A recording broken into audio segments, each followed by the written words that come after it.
Je suis Maître Brunet Hassan Bieba, avocat au barreau de Centrafrique, ancien président de l'Action des chrétiens pour l'abolition de la torture et la peine de mort, aujourd'hui président du Comité national pour la prévention et la répression du crime de génocide et autres atrocités criminelles et coordonnateur adjoint de la coalition qui soutient les actions de la CPI. Je suis engagé depuis près de 30 ans dans le domaine de la promotion et la protection des droits de l'homme, parce que ce sont les violations des droits de l'homme qui ont été toujours à l'origine des conflits.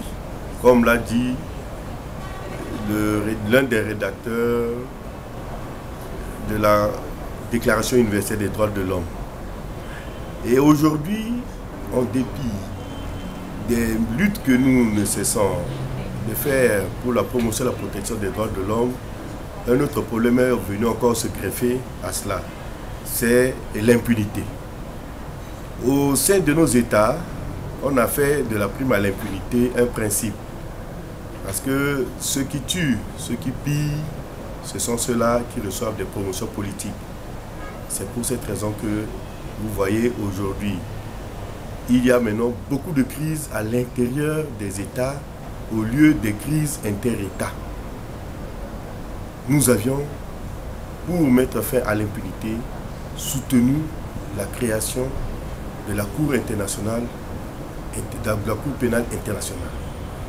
Seulement, nos États africains qui font la promotion de l'impunité veulent aujourd'hui sortir de la Cour pénale internationale pour créer une autre structure qui leur assurerait encore l'immunité.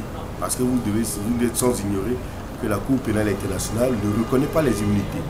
Et les présidents en Afrique, certains, je ne dis pas tous, certains présidents en Afrique qui sont les chantres de l'impunité veulent soutenir la mise en place d'une structure au niveau africain qui leur accorderait l'immunité.